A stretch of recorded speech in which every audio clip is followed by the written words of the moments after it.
بسم اللہ الرحمن الرحیم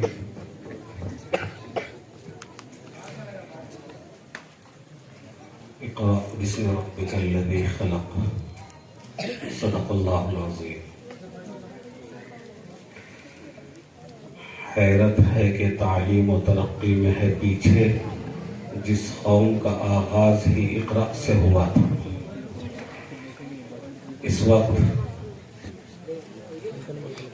آپ کے اس مدرسے مدینۃ العلوم کے سالانہ جلسے میں علماء کی ایک بڑی جماعت اور اساتذہ کے ساتھ شرکت کا موقع ملا ہے۔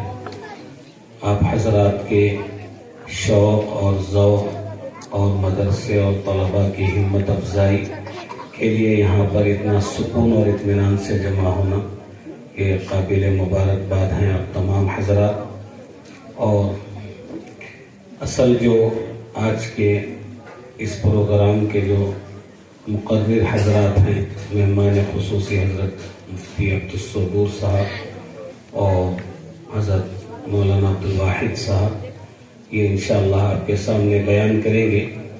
ویسے ابھی حال میں آپ لوگ پرسوں ایک رات شب برات کے عنوان سے جاگ کر کے گزاری ہے، اسی طرح آج بھی ایک رات اس جلسے کی نظر ہو جائے تو انشاءاللہ ہمارے لیے زندگی میں ایک بہت ہی قیمتی موقع ہوگا۔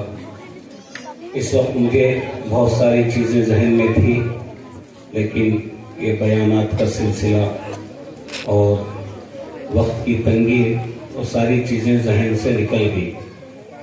موجودہ حالات میں ہم لوگوں کو کیا کرنا ہے، اس سلسلے میں ایک حکایت جو کتابوں میں لکھی ہوئی تھی وہ میں آپ کو سناتا ہوں۔ آج کے عنوان سے ہٹ کر ہے، لیکن موجودہ حالات کے حساب سے بہت ہی زیادہ قیمتی ہے اور آپ اس کو سمجھنے کی کوشش کریں۔ ایک صاحب کے پاس ایک مرغہ تھا۔ یہاں تو بہت ساروں کے پاس مرغے ہوں گے، بہت سارے مرغے ہوں گے، اکثر کے پاس جواری مرغے رہتے ہیں اور ہائبریڈ مرغے بھی رہتے ہیں۔ ایک صاحب کو پوچھے کہ جواری مرغہ نہیں دکھ رہا نا، تم جواری پہ کو بول رہے ہیں؟ بولے تو میں روزانہ اس کو ایک مٹھی جواری کھلا رہا ہوں، اس لیے جواری مرغہ ہے۔ تو ایک صاحب کے پاس ایک مرغہ تھا اور بہت دن سے ان کی خواہش تھی کہ اس کو ذبح کرنا ہے، لیکن کوئی بہانہ نہیں مل رہا تھا ذبح کرنے کا۔ چونکہ کوئی کام کرنا ہے تو کوئی نہ کوئی بہانہ ہونا پڑتا ہے۔ تو انہوں نے سوچا کہ مرغے کو ذبح کرنے کا سب سے اچھا بہانہ یہ ہے کہ مرغے سے انہوں نے کہا کہ کل صبح 5 بجے تم جو روزانہ اذان دیتے ہو، کل سے اذان دینا بند کر دو۔ اور مرغہ کہا کہ بھئی آقا کا حکم ہے اس لیے میں اس کو مانتا ہوں۔ تو اس نے دوسرے دن سے صبح 5 بجے جو اذان دیتا تھا وہ اذان دینا بند کر دیا۔ یہ آپ عام طور سے دیکھے ہوں گے کہ ہر مرغہ جو کسی کے گھر میں موجود ہو اور وہ دیسی مرغہ ہو تو 5 بجے ضرور جاگتا ہے اور اذان دیتا ہے۔ اسی لیے ہمارے پیر و مرشد حضرت قاری امیر حسن صاحب فرمایا کرتے تھے کہ اے لوگو، تم مرغے سے زیادہ عاجز مت بنو کہ مرغہ تو صبح صادق کے وقت اٹھ کر کے اللہ کو یاد کرے اور تم 10 بجے تک پڑے سوتے رہو۔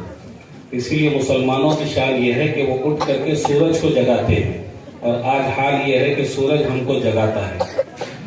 تو مرغے نے دوسرے دن سے بانگ دینا بند کر دیا، لیکن حسب عادت اپنی معمول کے مطابق وہ تھوڑا سا اذان کے بجائے اس وقت پھڑ پھڑانا شروع کر دیا، اپنے پروں کو ہلانا شروع کر دیا۔ تو مالک نے سوچا کہ اس کو کل سے دوسرا آرڈر دیا جائے کہ کل سے تم پھڑ پھڑانا بھی نہیں ہے، اپنے پر بھی ہلانا نہیں ہے اور کسی قسم کی کوئی حرکت نہیں کرنا ہے۔ مرغے نے کہا ٹھیک ہے، کل سے میں پھڑ پھڑاتا بھی نہیں۔ تیسرا دن ہوا تو مرغے نے بجائے اذان دینے کے اور پھڑ پھڑانے کے صرف اتنا کیا کہ گردن اوپر اٹھا کر کے بس پھر نیچے کر لیتا تھا، جیسے اذان کے وقت میں وہ کرتا تھا روزانہ۔ تو مالک نے اس کو یہ بھی کہا کہ کل سے تو اپنی گردن بھی نہیں اٹھائے گا، خاموشی کے ساتھ بیٹھے گا، اس لیے کہ وہ روز بہانہ ڈھونڈ رہا تھا اس کو ذبح کرنا ہے، اور یہ مرغہ روزانہ اس کی بات مان رہا اور وہ بہانہ ختم ہو جا رہا۔ اور چوتھے دن جب وہ مرغے کی طرح خاموش بیٹھ گیا تو اس کو بہانہ نہیں ملا تو اس نے کہا کہ اب ایک کام یہ کرو کہ کل سے ایک ایک انڈا دیتے رہو. مرغے کو بولا کل سے ایک ایک انڈا دینا تم. اب اس کو سمجھ میں آ گیا کہ جو اس کو حکم دیا وہ اس پہ عمل کر رہا. تو اب یہ لاسٹ حکم ہے کہ کل سے تو ایک ایک انڈا دینا ہے. تو کتابوں میں لکھا ہوا ہے کہ وہ مرغا بہت رونے لگ گیا, بہت گڑ گڑایا, بہت رویا. تو مالک نے کہا کہ معلوم ہوتا ہے تیرے کو موت کا خوف ہے اور ذبح ہونے کا خوف ہے. تو مرغے نے ایک بات کہی جو ہمارے لیے بہت اچھی ہے. مرغے نے یہ کہا کہ کاش انڈا دینے کے بجائے اور یہ موقع آنے کے بجائے اگر اذان دے کر کے ہی مر جاتا تو میرے لیے بہت بڑی بات ہو جاتی تھی. تو آج ہماری حالت یہ ہے کہ ہمارے جتنے احکامات شریعت کے ہم کو شریعت نے دیے ہیں, آج ظالم حکمرانوں کی طرف سے اور موجودہ حکمرانوں کی طرف سے ایک ایک چیز کو ختم کیا جا رہا ہے اور ہم اس پر عمل کرتے جا رہے ہیں. تو وقت قریب آئے گا کہ آپ کو بغیر ایمان کے دنیا سے جانے کا موقع آئے گا. اس وقت کے بھی حالات آ سکتے ہیں. اسی لیے ہم آج اپنے ایمان پر بہت ہی مضبوطی کے ساتھ جمے رہے. اللہ تعالیٰ نے جو نعمتیں دی ہیں, نعمتوں کے دینے میں اللہ کی کوئی شرائط نہیں ہے, لیکن نعمتوں کے چھیننے میں اللہ کی شرائط ہیں کہ جو بندہ نعمت کی ناقدری کرتا ہے اللہ اس کی نعمت کو چھین لیتے ہیں. تو ہم کو اللہ نے بہت ساری نعمتیں دی ہیں. نماز پڑھنے پر کوئی پابندی نہیں ہے اور بہت سارے احکامات جو شریعت نے ہم کو دیے ہیں اس پر ہم کو عمل کرنے میں کوئی پابندی نہیں ہے, لیکن آج ہم اس پر عمل نہیں کر رہے. تو یہ نعمت تھی جو چھین جائے گی. پھر کل ہم اذان دینا چاہیں گے تو کھل کے اذان نہیں دے سکتے. کل ہم اپنے بچیوں کو پردہ کرانا چاہیں تو پھر پردہ نہیں کرا سکتے. کل سے ہم اور کوئی دینی مدرسہ کھولنا چاہیں یا مسجد کھولنا چاہیں تو پھر ہمارے لیے ساری پابندیاں ختم ہو جائیں گی. اسی لیے آج جو نعمت ہمیں حاصل ہوئی ہے ہم اس کی قدر کر لیں. ایک بات یہ بتا دوں کہ اللہ نے قرآن میں فرمایا کہ اے ایمان والوں پورے ایمان میں داخل ہو جاؤ. ہم یہ سمجھتے ہیں کہ صرف نام مسلمان کا رکھ لیا اور تھوڑے سے فرائض اور واجبات کو پورا کر لیا اور مسلمان ہو گئے. اس کی ایک مثال میں عام ایک لطیفے کے ذریعے سے دے کے اپنی بات ختم کر رہا ہوں, کیونکہ وقت بہت کم ہے اور بڑے بڑے اکابر علماء سے آپ کو سننا ہے. بس ایک لطیفہ کہ آج اگر لوگوں سے کہا جائے کہ آپ داڑھی کی سنت کو اپنے چہرے پر سجا لیجئے تو بعض لوگوں نے یہ کہا کہ کیا داڑھی کے بغیر آدمی مسلمان نہیں رہ سکتا؟ کہ داڑھی اتنا ضروری ہے کہ معاملات سب اچھے ہوں اور داڑھی نہ ہو تو مسلمان نہیں؟ ہماری زندگی صاف ستھری ہے, صرف ہم داڑھی نہیں رکھتے ہیں. بعض لوگوں سے کہا گیا کہ آپ نبی کے طریقے کے مطابق اپنا لباس بنا لیجئے تو انہوں نے کہا کہ سارا دین لباس میں ہی ہے. تو ہر چیز کو ایک ایک کر کے ایک اسی طرح چھوڑ رہے ہیں کہ کیا سارا دین لباس میں ہے, کہ سارا دین داڑھی میں ہے, کہ سارا دین معاملات میں ہے, کہ سارا دین ہر ایک چیز کو چھوڑ رہے ہیں. اس کی اچھی مثال یہ ہے کہ ایک صاحب جو ہے ایک درزی کے پاس اپنا پینٹ سلوائے تو اتفاق ایسا ہوا کہ وہ سائز ان کا لیا تھا اور ان کے باپ کا سی دیا, اتنا لمبا سی دیا. اچھا دیا تو نے سلا میرے نام کا, ناپ لیا میرا سیا باپ کا بول کے.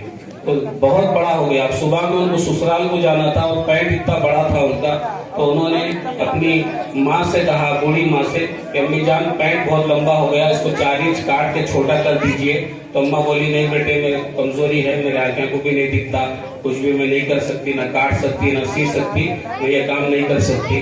تو ماں اپنا جو ہے عذر پیش کر کے ہٹ گئی. ان بولا اب امی تو نہیں سن رہے, بیوی کو بول کے دیکھیں گے. تو بیوی کو بولا بیگم تم تو ہر بات سنتے میری, پیجامہ تمہارے اماں کے تمہارے بابا سے ملنے میں کل جا رہا ہوں اور تمہارے گھر کو جانے کے بعد داماد کی عزت تمہاری عزت ہے, اسی لیے ذرا پینٹ لمبا سی دیا ہے وہ درزی پہ رکھو, اس لیے 4 انچ کاٹ کے رکھو. بیوی بولی کاما دھندے نہیں کیا, صبح سے میں تھک گئی ہوں, میں نہیں کرتی. ان بھی ہٹ گئی. اسی طرح اس نے اپنی بہن سے کہا تو بہن نے بھی اسی طرح اپنی جان چھڑا لی, اور بیٹی سے کہا اس نے بھی جان چھڑا لی. ان بولا اب ایسے کیسا تو موڑ لے کے میں جاتا ہوں سسرال کو بول کے سو گیا. تو ماں کو خیال آیا کہ میرا پیارا بچہ اتنی اس سے بولا تھا نہیں کاٹے تو کیسا بول کے رات میں 4 انچ کاٹ کے لٹکا کے چھوڑ دی. اس کے بعد بیوی بولی ہمارے شوہر نامدار اور تاجدار اتنے پیار سے بولے, ان کا پینٹ نہیں کاٹی تو ہمارے اماں باپ اکثر میں ان کی عزت جیں گے, انہوں 4 انچ کاٹ کے رکھ دیا. پھر بیٹی بولی ہمارے بابا کیا کیا نہیں کام سنتے, ہمارے ایک کام نہیں سنے تو کیسا, ہر وقت جو ہے جو خواہش کر رہا ہوں پورا کر رہے, ان بھی 4-6 انچ کاٹ کے رکھتی. بہن بھی بولی کتنا پیارا میرا لڈو ہے بھائی میرا، اتنے پیار سے بول کو سویا، اتنا تھک کو سویا، دیکھو صبح لمبا پیٹ کیسا پہن رکھے گا، ان بیچاری کاٹی۔ صبح جب اٹھے انہوں اور غسل کر کے پینٹ پہنے تو صرف چٹی بچی تھی، پینٹ غائب ہو گئی۔ تو اگر ہم دین کی ایک ایک چیز کو اسی طرح چھوڑتے رہیں گے تو ہمارے دین زندگیوں سے سب ختم ہو جائے گا، صرف نام رہ جائے گا اور دین ختم ہو جائے گا۔ اگر اسی حالت میں ہم دنیا سے چلے گئے تو پھر وہی حشر ہوگا کہ ہم کو انڈے دینا ہے، اگر انڈے نہیں دیں گے تو ہم کو ذبح کر دیا جائے گا۔ اللہ تعالیٰ سے دعا ہے کہ اللہ تعالیٰ آج کی اس محفل کو بے انتہا قبول فرمائے اور اس شہر کے لیے اللہ تعالیٰ اس کو ہدایت کا سرچشمہ بنائے اور اس مدرسے کے اساتذہ، طلباء اور معاونین اکرام کے لیے سب کے لیے اس کو صدقہ جاریہ بنائے۔ وآخر دعوانا الحمد